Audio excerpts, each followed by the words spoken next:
எங்க வந்த? நான் எப்படி கஷ்டப்படுறேன்னு பாத்துட்டு போக வந்தியா? என்ன மன்னிச்சிரு, எனக்கு மழை வரும்னு தெரியாது. மழை வந்தது மனசு கேட்கல, அதான் ஓடி வந்தேன். வந்த பாத்த, நீ போலாம். நான் பாத்துட்டு போறதுக்காக வரல, நீ மழையில நனையக்கூடாதுங்கிறதுக்காக வந்தேன். நான் நனையறத பத்தியோ காயறத பத்தியோ நீ கவலைப்பட வேண்டியதில்லை. நீ ஏன் நனையக்கூடாதுன்னு நினைக்கிறேன்னு நினைக்க தெரியல. பக்கத்துல எங்க தோட்ட வீடு இருக்கு, அங்கே நீ பாதுகாப்பா இருக்கலாம். எந்திரிச்சு வா. மாட்டேன் மாட்டேன் மாட்டேன். நான் சொல்றத கேளு, மழை பலமா வருது. எந்திரிச்சு வா. நான் வரல. இப்ப நீ வர போறியா இல்லையா? வரமாட்டேன்.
என்ன பாக்குறீங்க? அதுதான் உங்க டென்ட்.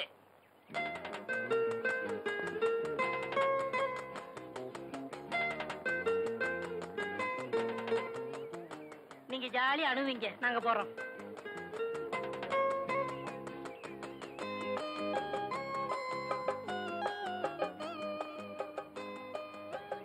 வாங்க. என்ன பாக்குறீங்க? இது உங்க வீடுதான், உள்ள வாங்க. வாங்க.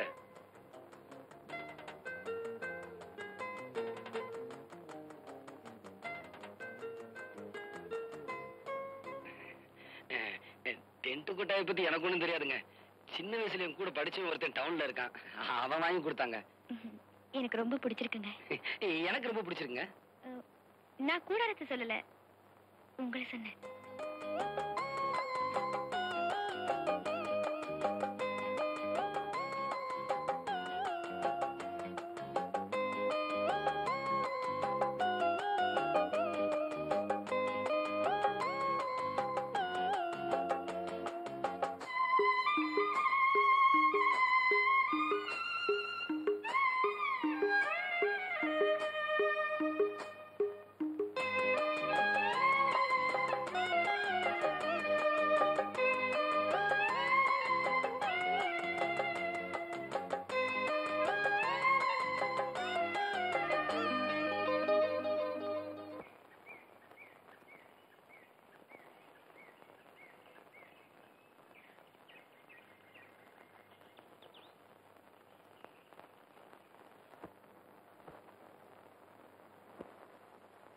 சந்தியா. அடடே, நீங்களா? வாங்க வாங்க. அப்பா, நான் சொன்னேன்ல மருது, இவர்தான்ப்பா. ஹலோ, ஐ அம் கௌரி சங்கர். உனக்கு யாருமே இல்லைன்னு இவர் அப்பாங்கிறியே. Fantastic, fantastic. சந்தியா என்னுடைய மக, நான் அவருடைய அப்பா. ஆனா உண்மையிலேயே அவ யாரோ நான் யாரோ.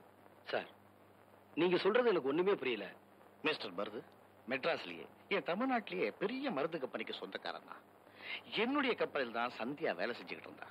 எத்தனையோ பெண்கள் வேலை செஞ்சுக்கிட்டு இருந்த அந்த கம்பெனியில சந்தியா மட்டும் என்ன பெருசா கவர்ந்துட்டா.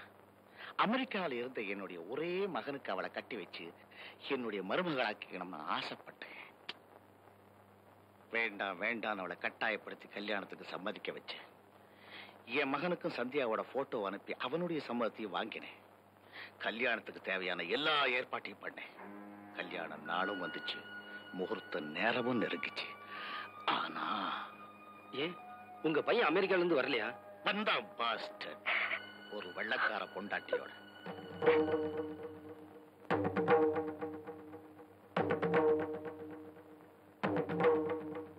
நீ ஏமா வீணா மனசு போட்டு குழப்பிக்கிற? Just everything happen like a dream. மனது, என் பையனை நான் வீட்டை விட்டே துரத்துட்டேன்.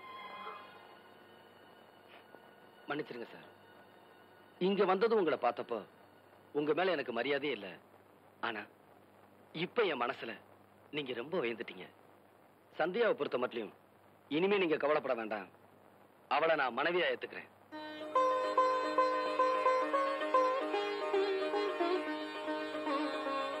Sandhya, farewell to whisky. இனிமே அப்பா குடிக்கவே மாட்டான். ஏண்டி அத்தா, உன் மாமா விஷயத்துல சாக்கரை யாருன்னு சொன்னனே கேட்டியா நீ? சுத்த தெங்கனையா இருக்கேடி நீ. இத பாரு தச்சி, என் மாமனை பத்தி ஏதாச்சும் சொன்ன அப்புறம் நான் உன் புருஷனை பத்தி சொல்லிடுவேன். ஆமா, எனக்கு என்னடி வந்துச்சு? காத்திருந்தவன் பொண்டாட்டியே நேத்து வந்தவன் கொண்டு போன கதையை ஆயிடக்கூடாதுல்ல, அதுக்காகத்தான் இம்புட்டு சொன்னேன். அத்தாச்சி, அதுல கூட பாரு, காத்திருந்தவன் பொண்டாட்டியே நேத்து வந்தவன் கொண்டு போயிட்டான்னு தான் சொல்லுவாங்க. காத்திருந்தவன் புருஷனை நேத்து வந்தவன் கொண்டு போயிட்டான்னு சொல்றாங்களா? அடே பர்மா தேக்கு பட்டுக்கோட்டை பாக்கு.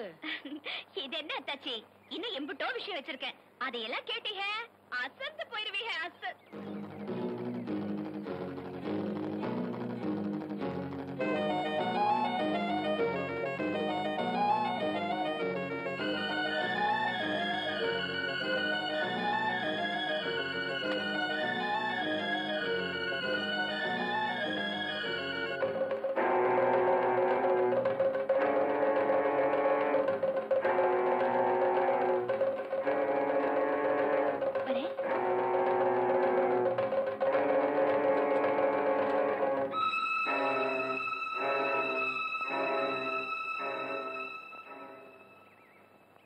என்ன பாப்பா, விறகு கட்ட தூக்கி விட ஆள் இல்லையா? நான் தூக்கி விடுறேன். என்ன பாப்பா? தொடரீங்க பாப்பா, தயவு செஞ்சுக்கிறது போயிடுங்க.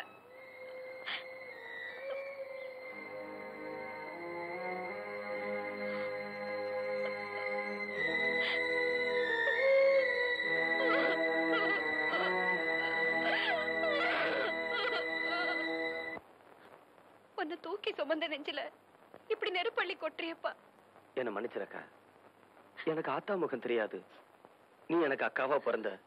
ஆனா ஆத்தாவா என்ன வளர்த்த. உன் மனசு நோக்கிற மாதிரி நிச்சயம் நான் நடந்துக்க மாட்டேன்.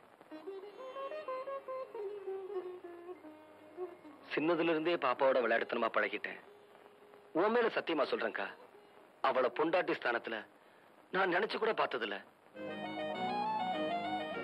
நீ நினைக்கலப்பா, ஆனா இந்த வெகுளி கழுத விவரம் தெரிஞ்ச நாள்ல இருந்து உன்னை தாலி கட்டின புருஷனாவே நினைச்சு வாழ்ந்துட்டு இருக்கால.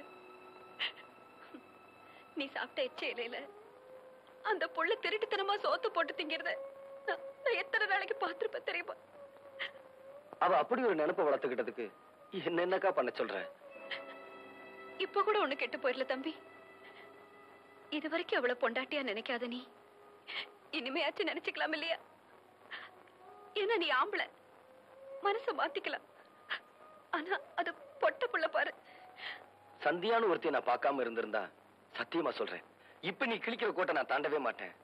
ஆனா அவளை நான் கல்யாணம் பண்ணிக்கிறதா வாக்கு கொடுத்துட்டேன். வர்ற புதன்கிழமை கல்யாணம்.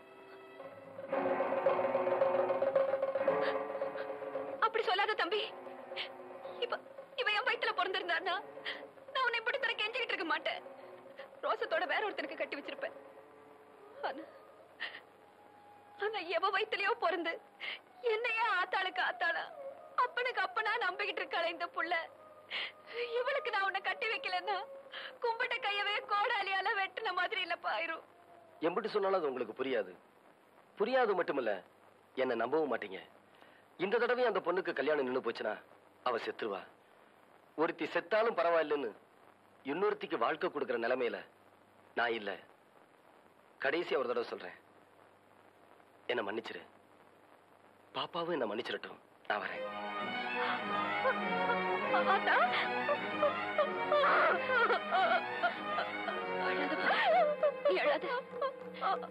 இதுக்கு பேர்தான் விதின்னா இதை ஏத்துக்கிறத தவிர நாம வேற என்ன பாப்பா செய்ய முடியும்? நீ அழாத பாப்பா.